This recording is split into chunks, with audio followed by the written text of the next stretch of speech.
নমস্কার বন্ধুরা, আজকে একটা সম্পূর্ণ নতুন টপিক নিয়ে তোমাদের সঙ্গে আলোচনা করব। আজকের ভিডিওতে আমি তোমাদের বলবো কি করে বুঝবে কেউ তোমাকে সত্যিকারের ভালোবাসে। এই সমস্যাটাই আমরা বিভিন্ন সময়ে আমরা সকলেই এই সমস্যার সম্মুখীন হয়ে থাকি। তোমাদের নিজের জীবন দিয়েও দেখবে এই সমস্যার মধ্যে তোমরা অবশ্যই এক সময় না এক সময় এসে পড়েছ। 99% লোক জানেই না যে কে আদৌ তাকে ভালোবাসে। আমাদের মনে অনেক সময় প্রশ্ন জাগে, সে আমাকে সত্যিকারের ভালোবাসে তো আজকে আমি তোমাদের দুটি পয়েন্ট বলে দেব, যে দুটি পয়েন্টের উপর ভিত্তি করে তোমরা সহজেই বুঝে নিতে পারবে যে সে তোমাকে ভালোবাসে কি না। তো দেখো, আজকের সমাজ জীবনে আমরা একে অপরের স্বার্থে এগিয়ে যাই, একে অপরকে ভালোবাসি, কিন্তু এর মধ্যে অনেকটা অভিনয় থাকে। আমরা কিন্তু পরিষ্কারভাবে অর্থাৎ মন থেকে অনেককেই ভালোবাসি না। শুধু স্বার্থের জন্য, আমাদের কিছু পাওয়ার আশায়, কিছু স্বপ্নের আশায় আমরা অপরকে ভালোবাসি। তো এত বকবক না করে আমি সোজা চলে যাব সেই দুটি পয়েন্টের উপর। 1 নম্বর, কঠিন সময়ে পাশে থাকা। কঠিন সময়ে পাশে থাকা মানে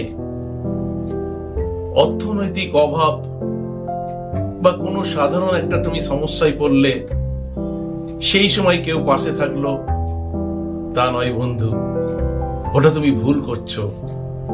কঠিন সময়ে পাশে থাকার অর্থ হলো যখন তোমার মধ্যে ছোট ছোট সমস্যা আসবে, তুমি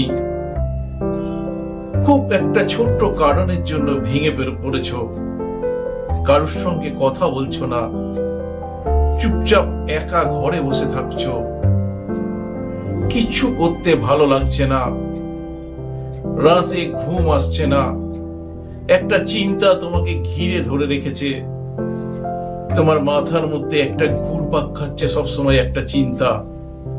সেটাই হলো তোমার কঠিন সময়। সেই সময়টা যে তোমাকে সব সময় সঙ্গ দিয়ে যাবে, সব সময় তোমাকে জানান দেবে আমি তোমার পাশে আছি, কিন্তু ওটা মুখে নয়, সে বিভিন্ন কাজ কর্মের মধ্যে দিয়ে তোমাকে বুঝিয়ে দেবে যে সে সর্বদাই তোমার পাশে আছে। তোমাকে কোনো প্রশ্ন করবে না, কি হয়েছে, কেন হয়েছে, আমাকে খুলে বল, এসব কোনো প্রশ্ন করবে না।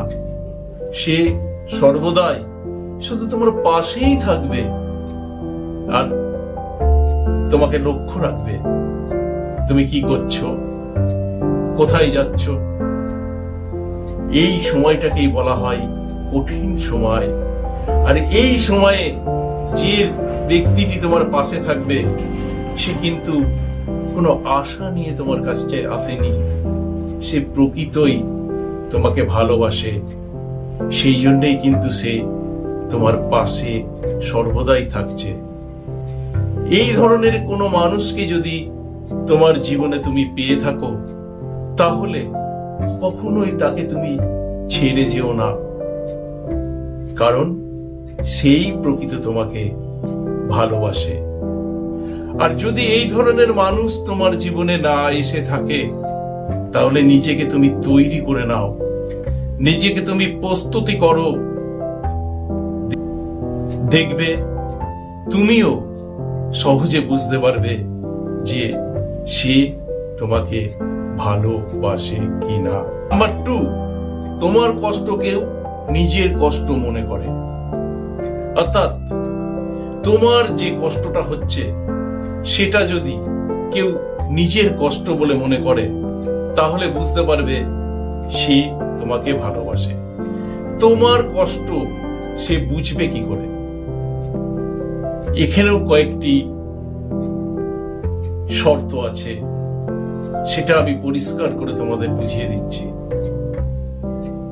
তোমার মনের মধ্যে কোনো কষ্ট হচ্ছে, তোমার কিচ্ছু করতে ভালো লাগছে না, তুমি অন্যমনস্ক হয়ে যাচ্ছ, রাতে তোমার ঘুম আসছে না, তোমার চোখ মুখ বসে যাচ্ছে, অথচ তুমি কাউকেও মুখ ফুটে তোমার কষ্টের কথাটা জানাচ্ছ না। এই জিনিসটা যে লক্ষ্য করবে, সে তোমাকে জিজ্ঞাসাও করবে না, সে বুঝতে পারবে যে তোমার মনের মধ্যে কষ্ট হচ্ছে। তখন তারও মনের মধ্যে একটা চিন্তা ঘুরে বেড়াবে, তারও মনের মধ্যে কিছু কষ্ট হবে, সে সেটা প্রকাশ করবে না। কিন্তু যখন তুমি বুঝতে পারবে যে ওর মনের মধ্যে একটা কষ্ট হচ্ছে শুধু আমাকে নিয়ে, আমার জন্য, তখনই তুমি বুঝতে পারবে যে সেই ব্যক্তিটি তোমাকে খুবই ভালোবাসে। অর্থাৎ এমন এমন সময় আমাদের সামনে আসে, এমন এমন কষ্ট আমাদের মধ্যে প্রেরিত হয় যে আমরা সেটা কাউকে বলতে পারি না, আমাদের মনের মধ্যেই ওটাকে আমরা রেখে দিই, তার বহিঃপ্রকাশ করতে পারি না। কিন্তু বন্ধু, আমরা যতই চেপে রাখার চেষ্টা করি না কেন, আমাদের মনের কষ্টটা কিন্তু আমাদের চোখ মুখে ফুটে ওঠে। কারণ কি জানো? আমাদের চোখ আর মুখই হচ্ছে আমাদের মনের আয়না। ওই আয়না দেখে যে তোমার কষ্টটা বুঝতে পারবে এবং তার মনের মধ্যেও সমানভাবে সেই কষ্টটা অনুভূত হবে, সেই ব্যক্তিটি তোমাকে প্রকৃত ভালোবাসে। সর্বোপরি যেটার সম্মুখীন আমরা সব সময় হয়ে থাকি, আমাদের মনকে কুড়ে কুড়ে খাই। আমরা যখন কারোর প্রেমে পড়ি বা কারোর সঙ্গে প্রেম করি, তখন আমরা যে পরিস্থিতিতে পড়ি, আমরা সর্বদাই মনে করি ও আমার সঙ্গে ঠিক মতো কথা বলছে না, ও আমার সঙ্গে ঠিক মতো ব্যবহার করছে না, ও আমাকে এড়িয়ে চলছে। না বন্ধু, এগুলো ভাববার কোনো অবকাশ না রেখে তুমি শুধু লক্ষ্য রাখো যে আমি যে দুটো পয়েন্ট তোমাদের বললাম, এই পয়েন্ট দুটো তোমরা ভালো করে লক্ষ্য করো। যদি এই পয়েন্ট দুটো লক্ষ্য করতে পারো, তাহলে কিন্তু তুমি অতি সহজেই বুঝে যাবে যে কে তোমাকে প্রকৃত ভালোবাসে। নমস্কার, ধন্যবাদ বন্ধু। আমার ভিডিওটি দেখার পর যদি কারোর ভালো লাগে বা যদি কারো মনের সঙ্গে মিলে যায়, তাহলে আমাকে আরো নতুন ভিডিও করার প্রেরণা যোগানোর জন্য আমার সাথে থাকবেন, আমার চ্যানেলটি সাবস্ক্রাইব করে নেবেন, আমাকে লাইক কমেন্ট করবেন। তাহলে নতুন নতুন ভিডিও আপনাদের সামনে তুলে ধরার আমার প্রেরণা জাগবে। ধন্যবাদ।